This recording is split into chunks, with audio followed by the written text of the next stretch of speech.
Hi everyone, hope you're doing well from wherever you're watching this channel, depending on your time zone.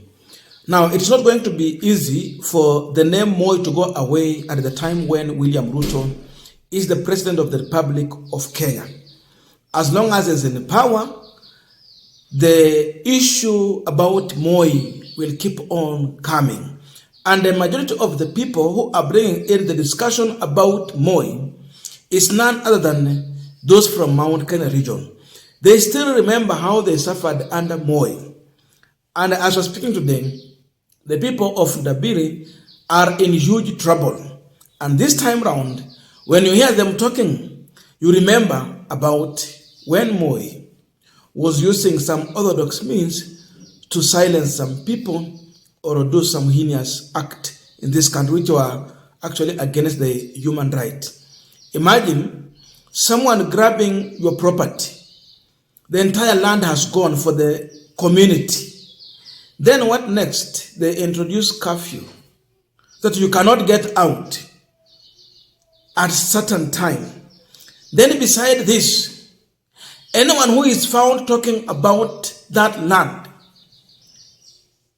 you are being arrested. Hiyo mambo ilikuwa inafanyika wakati gani? Because during Moi time, when you talk about Moi, you are easily arrested. The intelligence was everywhere. So today we have part of people in this country who cannot talk about their property that has been grabbed away, because if they attempt, you are arrested. Yes, you talk. But remember, you are talking of this in a country where there is freedom of speech, which is enshrined in our 2010 constitution. Right now, the GSU officers are the one manning that property, and they openly told them that they are in charge of the present security. Those who remember the time when Matiang'i was CS for Interior, when he talked about the layers of security for the deputy president. So you can imagine what it means for the president, the layer of security, Yumfikie, or even any of his property. So the property is now under the protection of GSU officers. And they have told the residents clearly that this property belongs to the president. So they are coming out openly to face Ruto and Gachagwa and ask them to declare their interest about that land. They are ready to die for their own property. They will not leave it to go. Tuna regret sana kwa sababu tunaona wakati tulikuwa na Uhuru na tulikuwa na Kibaki, ile shamba bado tulikuwa ni yetu, na wakati Ruto aliingia mambo ikabadilika na tukakuja tukaambiwa hatukufichwa, tukaambiwa na administration ya hapa DODC chief, sasa shamba si yenyu, imeenda na wakubwa wakiongozwa na rais mwenyewe. Mimi ninasema hivi, message yangu kwa Ruto na Gachagwa, deputy and president na deputy wake, wajitokeze mkimasomaso waseme vile wanahusiana na hii shamba. Manake tunaambiwa Ruto mwenyewe ndiye ameichukua shamba yetu, tumenyang'anywa na tunanyang'anywa na jina ya kwamba ni rais amechukua shamba yetu. Shamba yetu inasemekana ni Ruto ametunyang'anya, na tunataka Ruto wewe mwenyewe ajitokeze aseme shamba si yake, na kama ni yake aseme ni yake na alipata namna gani. Maaskari wa GSU wenyewe wanatuambia wanalinda kwa sababu hao ndio huwa wanapewa kazi ya kulinda mali ya rais. Manake tuko na documents na hatujamuuzia na hatujapea yeye, wamekuja wakachukua shamba yetu. Zaidi ya hayo, tumetangaziwa curfew hapa Dabibi. Watu wenye wanaidaga ile shamba ambao ni wamiliki wao na wanaifuata, tumekuwa marked. Ukiongea saa hivi kwako huwezi lala. Hao watu wote unaona hapa hawalali kwa nyumba, wote wanalala nje. Na kwa sababu tumewekewa curfew na haijakuwa registered, Dabibi yote imekuwa a state of emergency, imetangazwa hapa. Hakuna mtu anatoka nje, hakuna mtu anaenda mahali. Saa hii hata tunaongea hivi askari wamejaa humu kila mahali. Na shamba ni yetu na hatutaiacha. Sasa tumesema Ruto mwenyewe akuje atuambie ni yake namna gani. Na wenye wanachukua shamba kama si yake, akataze wenye wanachukua shamba yetu kwa jina lake. Now we are continuing this panel discussion, but just a quick request for those who are watching and you have not yet subscribed, please consider subscribing. To our channel subscribers, master, thank you so much, and again to all our viewers, please give this video a thumbs up. Thank you so much, and back to this discussion. Now look at that situation, When you have the president And now, the man who is supposed to protect everyone, because now he has been given the instrument of power, and instead of using his position and influence to protect the people, he is using it for his own benefit at extent of oppressing the people that is supposed to lead. So you lose your land because someone has given an order using his position and power, and you are rendered homeless. Today, these people have remembered Kibaki, they have remembered Uhuru Kenyatta. That during Uhuru Kenyatta's time, they had their land and no one touched it. When Kibaki was in office, no one touched on their property. But immediately Ruto became the president, he has gone for their property. They are learning their problem is with none other than the man in office, who seems to be a person they voted for, William Samuel Ruto. So the message is direct to Ruto. Their message is direct to Gachagwa. That come out, face us and tell us the truth. What interest do you have with this property? So Gachagwa has been mentioned. Come out. They are mentioning Gachagwa because of one thing. They are looking for his protection.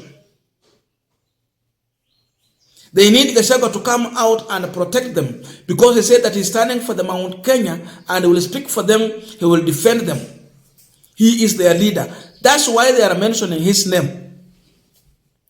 For Ruto, as Gachagwa's boss, the allegation is that he took over this property. As they allege, they need Gachagwa to come out and ask Ruto, why our property?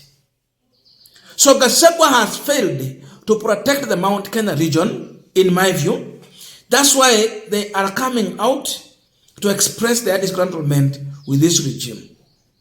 That's why they are coming out to mention him, despite the fact that they are aware Gachagwa did not grab the property. They believe and they have been told that it is Ruto.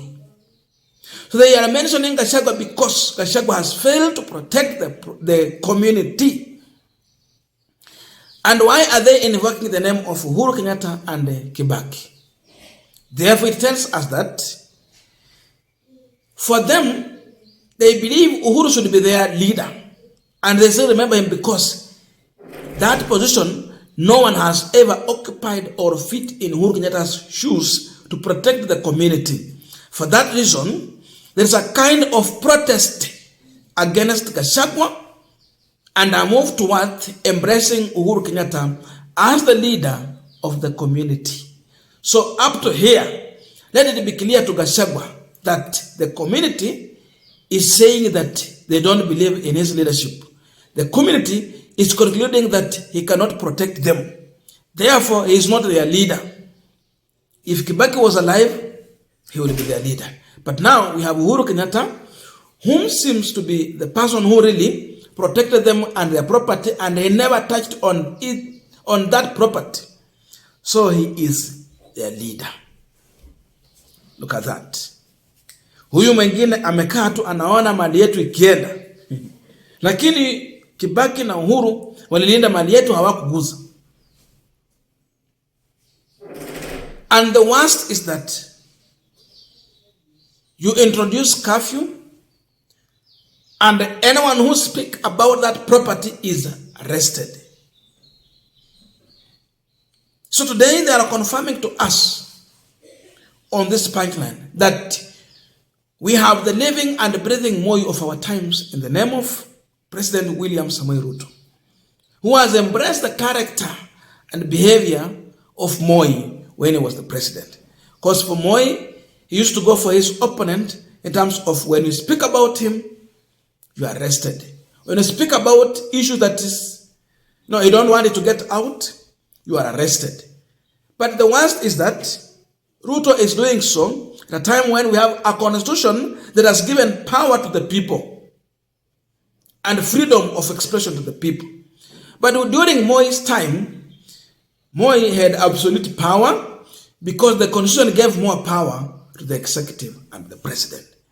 Sasa ingekuwa Ruto ana operate under that old constitution, niambia tungekuwa wapi? So it might be the worst in comparison to Moi. So the message from these people is that we are ready to die for our property. We are ready to die. And we are ready to face you. That is the message.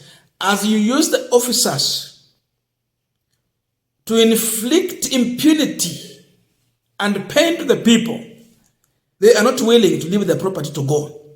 They are ready to fight it to the last time. It's either you kill them or they get their property. This tells you that they have declared a war with William Ruto and the Kenya Kwanza administration. They are also ready for that. I don't know your views, but let us know in the comment section to continue with this discussion. Thank you so much and see you in our next video.